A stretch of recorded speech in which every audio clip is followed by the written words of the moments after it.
Hello दोस्तों, आपका स्वागत है अपने कमल एजुकेशन एकेडमी में। तो आज के हम लोग वीडियो में एक इंटरेस्टिंग डिज़ाइन के बारे में बात करेंगे। मैंने कुछ मटेरियल्स डाउनलोड किया हुआ है, जैसे मैं आप लोगों को दिखा सकता हूँ। यहाँ पर पहला मोटिव, यहाँ पे दूसरा मोटिव, यहाँ पे तीसरा मोटिव। यानी कि इसका उपयोग तो मैं बैकग्राउंड के लिए करूँगा और इन दोनों का उपयोग करके मैं पैटर्न रिपीट यानी कि रिपीट पैटर्न डिज़ाइन बना के आपको दिखाऊँगा। और उसका उपयोग आप चाहे तो कुर्ती सूट किसी में भी कर सकते हैं, वो आपके ऊपर डिपेंड करता है कि आप उसका किस लिए उपयोग करेंगे। चलिए आते हैं हम अपने फ़ोटोशॉप के अंदर। तो सबसे पहले हम फ़ोटोशॉप के अंदर एक नया पेज लेते हैं और नए पेज का जो मैं साइज़ रखने वाला हूँ, तो आज मैं कुछ अलग ही साइज़ रखूँगा। जैसे एज एग्जाम्पल ये 10 की जगह पे मैं इसके विड्थ को कर दूंगा सिंपल 6 और इसकी हाइट को मैं रखूंगा 12। तो आप सोच रहे होंगे कि ये आपने इतना लंबा क्यों रखा है। कभी कभी डिज़ाइनों को लंबा भी बनाना बहुत ही बेहतर होता है और बहुत इम्पोर्टेंट भी होता है। तो हम यहाँ पर इसे ओके करते हैं। लंबे साइज में हमारा डिज़ाइन का पेज आ चुका है और साथ ही साथ इस आज के वीडियो में ये भी देखेंगे कि हम अपने डिज़ाइन को थोड़ा और शाइनिंग और अट्रैक्टिव कैसे बना सकते हैं। तो सबसे पहले हम क्या करते हैं कि हम यहाँ पर अपने सारे के सारे मोटिव को ओपन कर लेते हैं। तीनों को सेलेक्ट किया और डायरेक्ट हमने ओपन कर दिया। देखिए वैसे तो ये पहले से ही एकदम परफेक्ट एंड शाइनिंग है।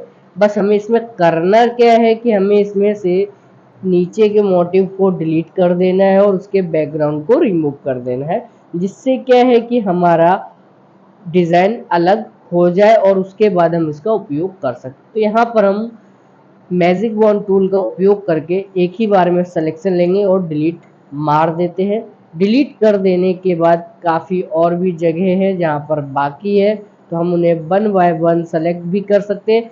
चाहो तो आप यहाँ पे एक नया तरकीब यूज़ कर सकते हैं। सेलेक्ट में आके कलर रेंज लेना है और वाइट कलर पे क्लिक करके उसे कर दो ओके, देन आफ्टर मार देना है डिलीट। तो जिससे आपका काम मिनटों का काम आपका सेकंडों में हो जाएगा। देन आफ्टर हम सेम ट्रिक यूज़ करेंगे हमारी सेकंड डिज़ाइन के लिए, लेकिन इसमें हमें ध्यान देने वाली बात ये है कि इसमें वाटर मार्क भी अवेलेबल है, तो हम इसको भी रिमूव करेंगे। तो सबसे पहले हमारा काम है कि नीचे के मोटिव को डिलीट करना। तो यहाँ से लॉक ओपन किया, सेलेक्ट किया रेंज एंड आफ्टर कर दिया डिलीट। और हमने जो तरकीब सीखी है कलर रेंज की, तो सेलेक्ट में आके कलर रेंज और क्लिक करना है वाइट पे और उसे कर देना है ओके। तो जैसे ही आप करेंगे ओके तो वो सेलेक्ट हो जाएगा मोटिव और उसे कर देना है डिलीट। तो देखिए एक ही बार में हमारा काम कंप्लीट हो जाता है।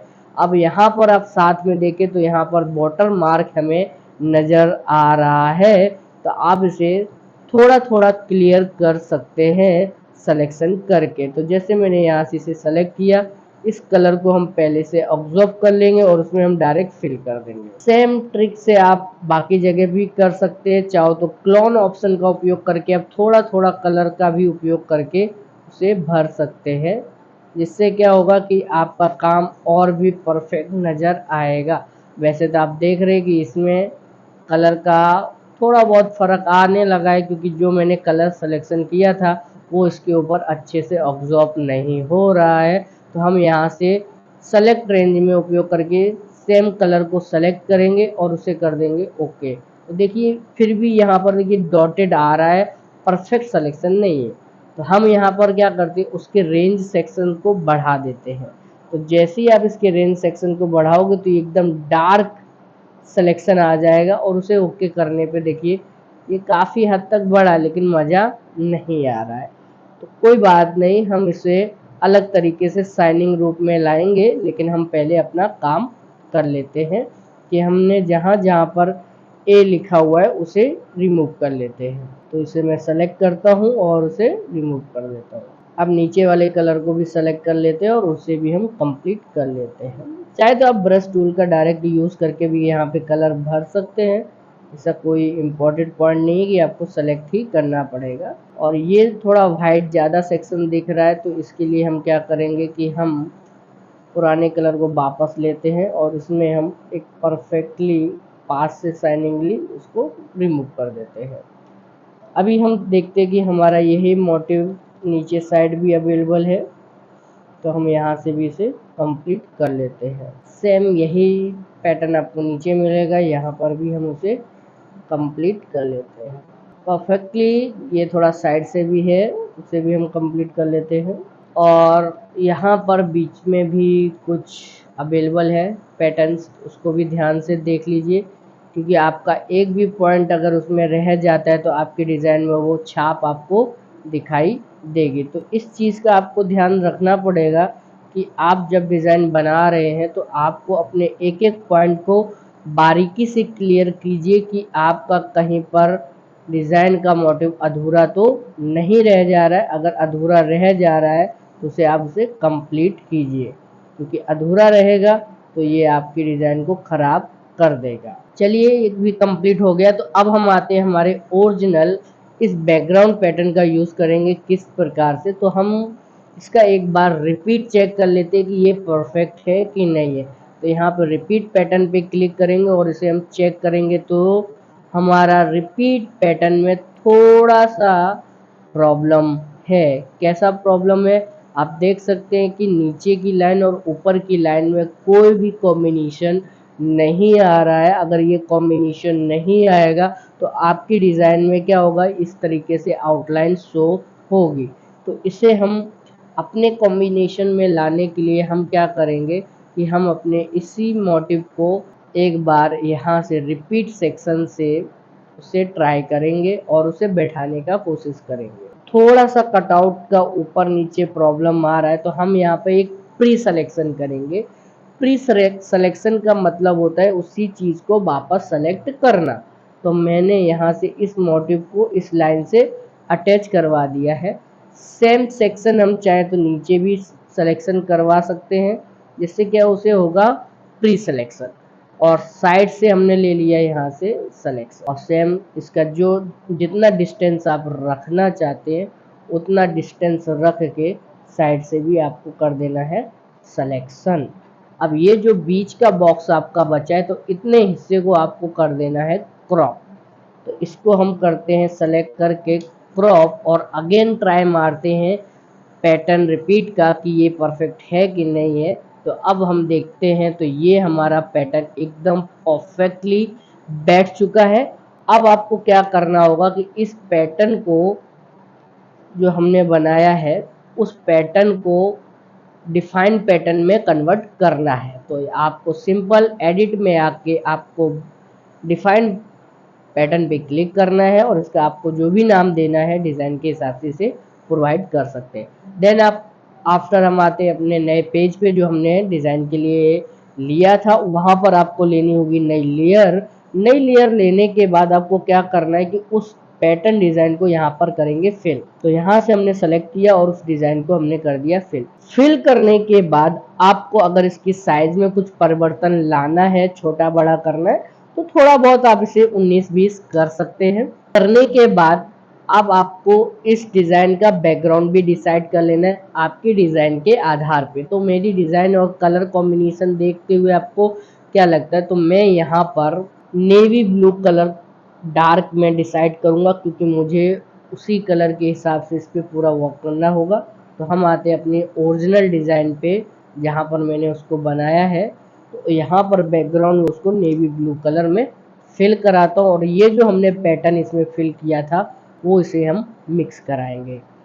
अब इसमें उसे हल्का करना है, डार्क करना है। आप यहाँ से आप पहले हर एक कॉम्बिनेशन को चेक कर लें कि आपको आपकी डिज़ाइन में कौन सा पैटर्न बेहतर लग रहा है। तो मुझे तो ये वाला भी ठीक लग रहा है, और नहीं तो ये जो डार्क वाला है ये भी ठीक लग रहा है, लेकिन ये इसमें बहुत डल हो जा रहा है। तो हम डिसाइड करेंगे कि हम लाइट वाला ही डिसाइड करें इसे।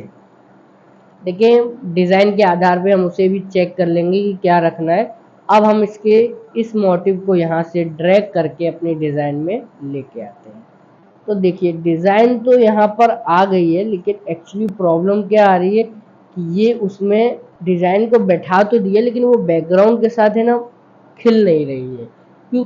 उसके साथ अगर बराबर वो मैच नहीं करेगी तो हमारे लिए ये डिज़ाइन किसी भी काम की नहीं रहेगी। तो हम कोशिश करते हैं कि हमने जो पैटर्न लिया है उसे हम कुछ अलग ही कॉम्बिनेशन में रखा जाए। जैसे ये डार्क वाला लाइनर वन, तो लाइनर वन में ही ये डार्क सेक्शन अच्छा लग रहा है। अब इस डिज़ाइन के पैटर्न को हम क्या करते हैं, रिपीट सेक्शन में बैठा लेते हैं। तो मुझे इसका साइज क्या रखना है वो पहले डिसाइड कर लेना है। साइज तो हमने डिसाइड कर लिया, उसके बाद हमें क्या करना है, इसे अलग अलग सेक्शन में पैटर्न में कन्वर्ट कर लेंगे। तो हमने इसका डुप्लीकेट पहले बना लेना है और इसका पहले हम ऊपर नीचे मीन्स रिपीट सेट कर लेते हैं कि ये सही जगह पे रिपीट में आ जाए। तो हमने ऑफसेट किया तो देखिए ये ऑटोमेटिकली परफेक्टली आ चुका है। अगर कंट्रोल टी करके हम इसे क्लियर कर लेते हैं कि ये सही जगह पे है कि नहीं है, तो ये एकदम परफेक्ट है। देन आफ्टर हमने जो इसका दूसरा मोटिव रखा था उसको हम इसे सेंटर में रख देते हैं। इस मोटिव को रखने के बाद हमारा जो दूसरा मोटिव था उसको हम यहाँ से सेलेक्ट करके लेके जाएंगे हमारे ओरिजिनल डिज़ाइन पे और उसे हम करेंगे यहाँ पे डिस। तो बट यहाँ पर देखिए कुछ तकलीफ आ रही है। क्या तकलीफ आ रही है कि इसके जो सिलेक्शन ऑफ कटआउट था वो बराबर नहीं है और मैं चाहूँगा कि आप लोगों से कि आप इसका उपयोग ना करें अगर इस तरीके से, क्योंकि आपको इसके लिए इसकी हर एक पैटर्न के जगह पे एक परफेक्टली सिलेक्शन करके इसका साफ क्लीनिंग करके फिर आपको इसका यूज़ करना पड़ेगा। तो मैं आपको ये सजेशन नहीं दूंगा कि आप इसका यूज़ करें, लेकिन मैं फिर भी इस डिज़ाइन को कंप्लीट करूँगा कि कुछ अलग दिखाई दे। तो उसके लिए हमने डिसीजन लिया है कि हम इस डिज़ाइन के मोटिव को थोड़ा नीचे रखेंगे और इसका एक डुप्लीकेट फिर से बनाएंगे और इस डिज़ाइन को हम उल्टा घुमा देते हैं वर्टिकली। तो देखिए उल्टा सेक्शन तो आ गया है और इसको थोड़ा और नीचे ले लेते हैं, एकदम परफेक्ट है। अब क्या करना है कि ये जो बीच वाला सेक्शन है इसको हम आजू बाजू मतलब side to side left and right में हम इसे डिसाइड करते हैं। तो हम यहाँ से ग्रिड लाइन को डिसाइड करेंगे और उसे सेलेक्ट करके हाफ एंड हाफ उसे डिवाइड कर देंगे, कंट्रोल टी, और इसे हम हॉरिजॉन्टली क्लिक कर देंगे। सेम हमें दूसरी साइड से भी काम करना है, वही चीज़ सेलेक्ट करना है और कंट्रोल टी करके उसे हॉरिजॉन्टली घुमा देना है। अब उस इतना वर्क करने के बाद अभी हमें इसको थोड़ा सा ऊपर करना है डिज़ाइन को और इसको थोड़ा सा नीचे, क्योंकि वो बहुत ऊपर दिख रहा है तो हम उसे थोड़ा सा नीचे लाएंगे। अभी थोड़ा हमारे लिए ये परफेक्ट लग रहा है। बीच के खाली सेक्शन को अगर आप चाहो तो कुछ और भी फ्लावर्स का उपयोग कर सकते हो, जैसे इसमें ऑलरेडी दिए गए हैं छोटे छोटे फ्लावर्स, उनके द्वारा भी हम उसे फिल कर देंगे तो हो सकता है कि एक परफेक्ट हो जाए। अब ये जो पैटर्न आपका बन चुका है, अब इस पैटर्न का उपयोग करके हम किसी एक मोटिव के या मॉडल के ऊपर अप्लाई करेंगे।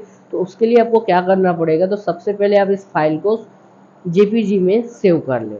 जेपीजी में आप जैसे ही सेव करेंगे तो मैं फ़िलहाल तो आज की ही डेट यहाँ पे उपलब्ध कर देता हूँ कि मैंने इस कब बनाया है और इसे सेव कर दिया। अब आपको आ जाना है आपके इंटरनेट पे और यहाँ पर आपको नए टैब में लिखना है mydigitext.com पे। तो जैसे ही आप इस वेबसाइट पे आएंगे तो आप यहाँ पर आपके बनी हुई किसी भी डिज़ाइन का मॉडल के ऊपर डिज़ाइन को अप्लाई करके देख सकते हैं कि वो किस तरीके से बनी है। तो मैंने यहाँ पर उस डिज़ाइन को सेलेक्ट करके अपलोड कर दिया है। तो कुछ ही पल में आप उसका डेमो देख सकते हैं कि वो किस हिसाब से मॉडल के ऊपर दिख रही है। तो यहाँ पर तो देखने पे मुझे तो ऐसा ही लग रहा है कि ये एकदम परफेक्ट और फंटास्टिक डिज़ाइन बनी है जो आप लोगों के लिए बहुत बेहतर होगी। आई होप यू दोस्तों आपको पता चला होगा कि हम एक अलग मोटिव का उपयोग करके हम उसे और कैसे बेहतर डिज़ाइन बना सकते हैं। सिर्फ एक ही सिंगल मोटिव का उपयोग किया था, हाँ, लेकिन मैंने आपसे ये भी वादा किया था कि हम इसको शाइनिंग कैसे लाएंगे। तो शाइनिंग के लिए आप इस ऑलरेडी ये चमक है तो आप बट हम इसकी चमक को और बेहतर बनाने के लिए हम यहाँ से इमेज में एडजस्टमेंट का उपयोग करके ब्राइटनेस कैनवास का यूज़ कर सकते हैं। जैसे यहाँ से मैंने इसे हल्का सा डार्क किया और यहाँ से इसको थोड़ा सा लाइट कर दिया और सिंपल ओके मार दिया। तो ये इसके अंदर क्या चमक अपने आप ही आपको देखने को मिल जाएगी। Thank you for watching my video. मिलते हैं अगले वीडियो में। Thank you for watching my video.